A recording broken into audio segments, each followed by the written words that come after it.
Hey guys, welcome to Let's Talk Venture, the podcast dedicated to travelers, backpackers, and explorers with thousands of stories. My name is Tony, and today and for the month of December, I will publish some extracts of previous interview with the guest of Let's Talk Venture in a new format called Short Story for Big Adventure. So here's an extract from my interview with Boaz, an Israelian guy who was doing a solo trip through Europe and who was passing by the Alto Hostel at Lyon. I have an interesting question. Do you sometimes think about going back to a place where you already been?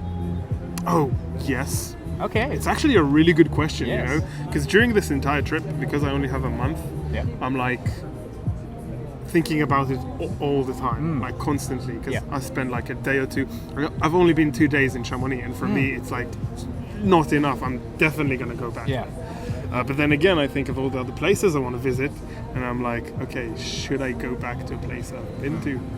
But personally, I'm going to go back to France. I'm Okay. sure I Yeah. will. Also, I know better now because So when I planned this trip, I wanted to not plan it Yeah. in a way, so I'm free to do whatever Yeah, I yeah. want, which is a success because I've changed my plans like 4 or 5 times already in the best ways possible.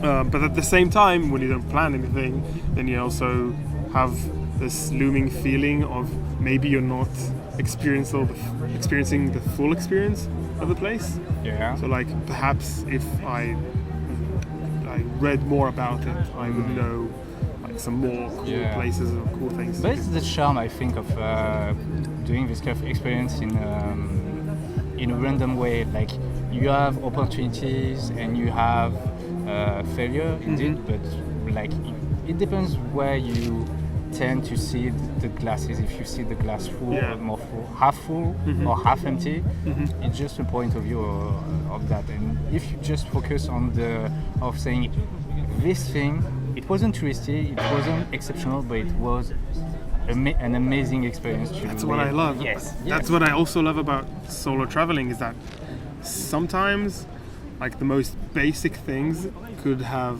amazing experience. So like in Italy, I went to a random castle I found. Yeah. And I discovered that it cost like 17 euros for a tour, and I didn't feel like doing it. I had a car. I was like, okay, let's found the mountain and find a view. So I was just starting to drive up some random mountain, and suddenly it became really foggy. So I had no idea what's going on. I saw a big parking space with. So I stopped the car. So I was going to turn around and go down after I found a really cool spot with a view. And then I see a sign that says something in French, but it had an arrow with 500 meters, I guess, with a picture of a lake and some words in French. So I was like, okay, I'm gonna go. I left the car, took my bag, and just started walking in the fog. Walking. And then suddenly, you know when you climb a hill and you reach the top and then like suddenly the horizon opens up. So suddenly there's just giant lake in the middle of nowhere. One or two houses, beautiful houses, super quiet, super beautiful. And that experience wasn't written anywhere. I'm pretty sure it's not famous because it's not something exceptional, but the whole experience was exceptional. And also to me was just like, this is so cool that I'm here, that I did not even know I'm coming here. Yeah. And I was this close to just, turning around and going Yeah. back down. So this simple story could, if I tell it, people will say, oh, okay, so you saw a lake. But for me, it was just like, oh my God, I can't believe I found that. Yes. Totally. So that's like you said, looking at the glass half full. Yeah. And like just thinking, okay, that's an experience I would never have unless I was alone. Yes. Okay. 2 last question. Yeah. Do you have what the fuck story about your traveling? What the fuck story? Yeah. What do you mean? Like some moment during your trips where you were saying, okay, what the fuck is happening right now? I have a funny one, but Okay. it's not really related to my traveling. Okay. So in Chamonix, I met a guy at Yeah. the hostel, a Belgian guy. Okay. Who spoke French. We had a conversation. I was like, yeah, I'm from Israel. He's like, oh, wow, you Jewish? I'm like, yeah, oh, you know the movie Rabbi Jacob? I was like, no. And then he started explaining about the movie, and he couldn't stop laughing. And I was like, okay, I gotta watch that movie. And then I went and met my French friend, and I asked her about the movie. I was like, do you know the movie Rabbi Jacob? It's like, of course, every French person knows this movie. It's really ridiculous. And I was like, okay, we gotta watch it. So we watched it. And at that moment, I was like, what the fuck is happening? What the fuck is this movie? But I laughed a lot. I really liked it. It was really funny. Really ridiculous, really funny. Side note, no one does the dance. Like, they have that crazy dance. No one, I don't know what they thought when they did that thing. That's not a real thing. But besides that, it's pretty accurate. I don't know. It's, Except for, apart from the dance, everything is accurate? Not 100%, but accurate enough. I mean, close enough to the truth. Close enough. But it's a really ridiculous movie. Really fun. So it's not really about my traveling. Yeah. But it was definitely a what the fuck moment. No, it's worth it. Okay. What's the thing about the hair? Oh, the hair. Okay, so that's a little bit of a deeper explanation if you want to get into it. So in Judaism we have, it's not like you have religious and non-religious. The religious part is a wide range of people. So the people you see, for example, in the movie, they're called ultra-Orthodox. So it's not even the regular religious Jewish person. And they, somewhere in like a few hundred years ago, I guess, they were scared. They lived in Europe, like Poland and stuff, and they were scared that they're going to lose their community and like lose their religious. So they decided that everything new is forbidden. Everything new and religious is forbidden. And the thing about Judaism is it's like a religion, that really developed over the years. So a lot of the things when you study religious studies, then you realize that a lot of things don't have straight answers. They give you the debate. So you have two sides, they're debating, you read the debate, like really old, thousands of years old debates. And then at the end of it, there might be a final decision, there might not be a final decision, and then you need to think what you think. So we have what's called a rabbi, like a rabbi. Jacob. Like Rabbi Jacob, for example. And they're supposed to be like the most studied person in their community, and they need to study as much as they can and then help people make religious decisions.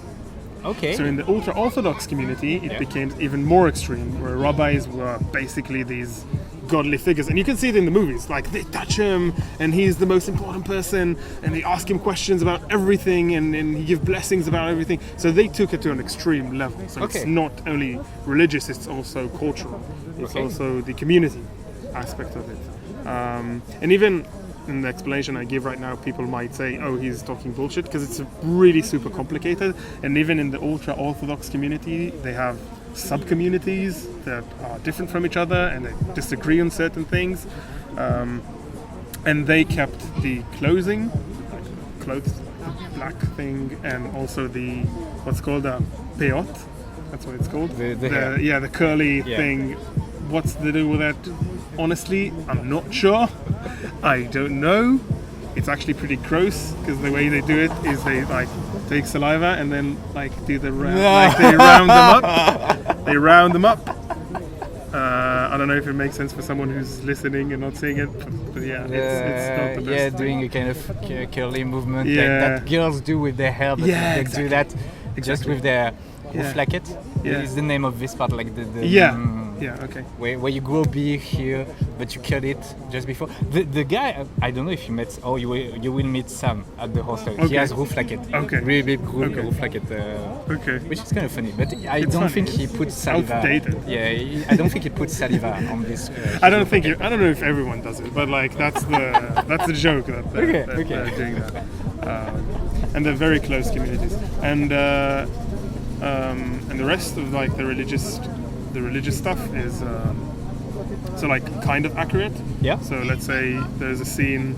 Do you remember the movie at all? Actually, I haven't seen it. You haven't seen it? No. Okay. So you should. It's funny. Yeah. If you like it. I don't know. It's funny. It's ridiculous. Completely ridiculous.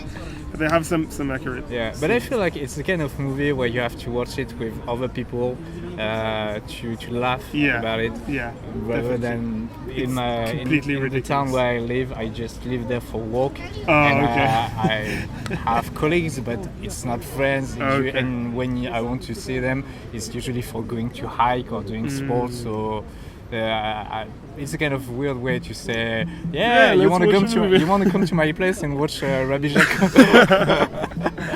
So anyway, Oh, I have a neighbor that I could ask if she wants to watch the movie. You should. I mean, it's completely ridiculous. It's a bit racist, but I laughed. Yeah, I enjoyed it. French culture of message girls. A big thanks to Boaz who has accepted to talk with me during this episode. Thanks also to the Alter Hostel and staff for letting me record the podcast, and thank you for listening to it. I highly invite you to listen to the full interview with Boaz in the previous episode of the podcast. You can also find other episodes of the podcast on YouTube, Spotify, Apple Podcast, PodCloud, and the Internet Archive. You can follow my adventure on Instagram and Facebook, and all the links will be in the descriptions. And if you like this episode, please share it and talk about it around you. Don't forget to subscribe, leave a thumbs up and 5 stars. And I see you next Monday.